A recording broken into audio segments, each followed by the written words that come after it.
Eli Kambale. Merci, Monsieur le Président, honorable membre du bureau, honorables députés, chers collègues. Voilà, il a une belle cravate maintenant. Effectivement, j'ai remercié les collègues. Avec les bleus là, moi je vous conseillerais de garder cette cravate. Ah, merci beaucoup.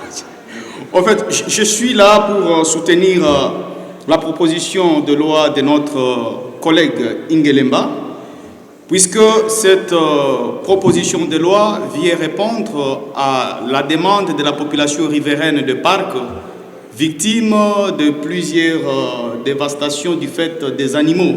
Je ne saurais pas citer tous les villages, commençant par Kassindi, Boulongo, Nord Kivu jusqu'à Lungupa, mais il faudra déjà dire ici que le Code civil congolais, livre 3e à son article 261, prévoit déjà ici la responsabilité civile du fait de l'animal, puisque l'animal ne peut pas délinguer, mais celui qui a la garde de l'animal, conformément à cette disposition, il est responsable des dommages causés par l'animal.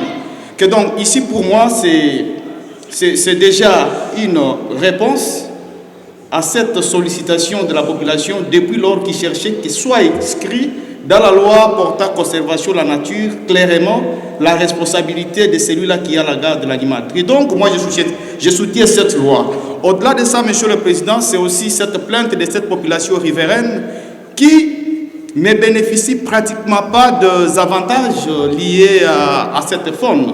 Je cite ici par exemple, Monsieur le Président, la petite commune de Boulongo qui n'a pas du courant alors que l'ISSN au niveau de Mutuanga, 12 km de cette commune au niveau de Beni, a un grand barrage qui produit un bon courant, mais qui ne sait pas donner ce courant à la population riveraine. La conséquence est laquelle on ne peut pas demander à une population riveraine de ne pas dévaster les parcs et couper les bois et ainsi de suite, si on ne donne pas ou on ne met pas à la disposition de cette population du courant ou soit d'autres moyens pouvant l'empêcher de dévaster le parc. Mais sinon, au reste, je demande aux collègues de pouvoir recevoir et soutenir cette proposition de loi qui est une réponse à plusieurs problèmes de la population. J'ai dit et je vous remercie. Merci, honorable Eli Kambale. Vous êtes très présent dans la production législative.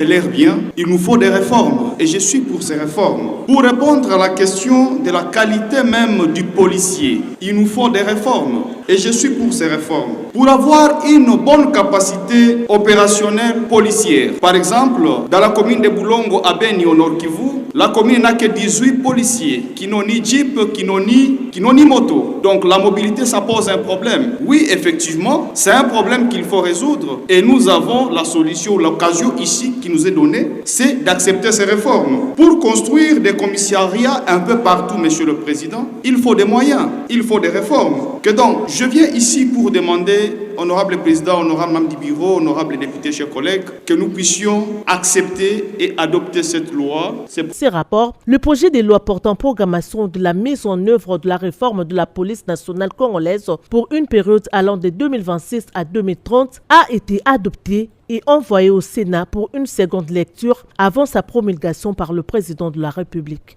Nous voulons